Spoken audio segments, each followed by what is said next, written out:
Washington Sundar place లా. మరి మన Washington ఎట్లా పర్ఫార్మెన్స్ ఇస్తాడో తెలుసు కదా టెస్టులల్లా. నువ్వు కూడా గదే రేంజ్లు ఇయ్యాలి. అంతకు మించి ఉంటది గిల్లు. చూస్తావు కదా ఈ టెస్ట్ సిరీస్ లో సారాంశ్ జైన్ ఆడించే ఆట. ఏమైంది బాబర్ బ్రో, మీ పాకిస్తాన్ ఉమెన్స్ టీం ఏమో శ్రీలంక ఏ చేతుల వన్డే సిరీస్ ఓడిపోయింది, తర్వాత T20 సిరీస్ కూడా ఓడిపోయింది. మీ లెజెండ్స్ టీంనేమో మా లెజెండ్స్ వట్టిగానే బిస్కిళ్ళు. ఇక మీరేమో వెస్టిండీస్ చేతుల టెస్ట్ మ్యాచ్ కూడా ఓడిపోయిల్లు. ఏమైంది ఆడుడు మర్చిపోయిల్లా, లేకుంటే ఏదన్నా అసోసియేట్ నేషన్ తోని సిరీస్ పెట్టుకోకపోయిల్లు? గిల్లు ఫస్ట్ టెస్ట్ మ్యాచ్ మేము ఓడిపోయి ఉండొచ్చు, కానీ సెకండ్ టెస్ట్ మొత్తం మా వైపే ఉన్నది. మా షెఫీకు సెంచరీ చంపిండు, నేను 86 నాట్అవుట్ మీద ఉన్నా. ఖచ్చితంగా 200 లీడ్ పెడతాం, వెస్టిండీస్ ని వటిగానే బిసుకుతాం. పాపం ఫస్ట్ మ్యాచ్ లో కూడా మీ ఫ్యాన్స్ అందరు గట్లనే అనుకున్నారు, కానీ నువ్వేమో బౌలర్లకి బ్యాటింగ్ ఇచ్చి మ్యాచ్ మింగిచ్చినావు. ఈ మ్యాచ్ లో ఆ మిస్టేక్ రిపీట్ కానీయం. సెకండ్ మ్యాచ్ మాదే. వాళ్ళు ఎడకెళ్తారు గిల్లు, వాళ్ళ టీంలు ఉన్నది ఎవరు?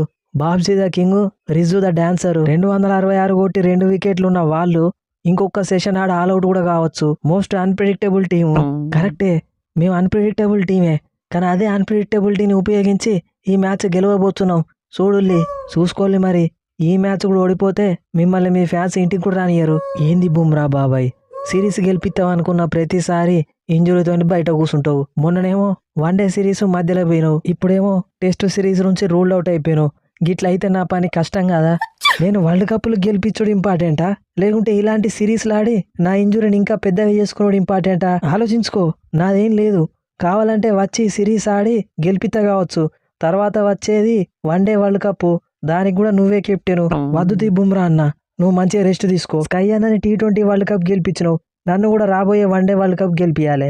వెళ్దాం తమ్ముడు, దానిలో ఉన్నది. నేనున్నదే వరల్డ్ కప్లు గెలిపియడానికి, నిన్ను కూడా ఒకటి గెలిపిస్తుంది. మరి శ్రీలంకతోని సిరీస్ ఎట్లా అన్నా? శ్రీలంకతోని సిరీస్ కి నేనెందుకు తమ్ముడు, మన సిరాజ్ ఉన్నాడు కదా, శ్రీలంకతోని మ్యాచ్ అనగానే చెలరైపోతాడు, తమ్ముడు చూసుకుంటాడు. ఎస్, మన టీంకి బుమ్రా బాబాయ్ లేనప్పుడు ఆయనలాగా బౌలింగ్ వేసేది నేనే. Sri Lanka, I'm coming.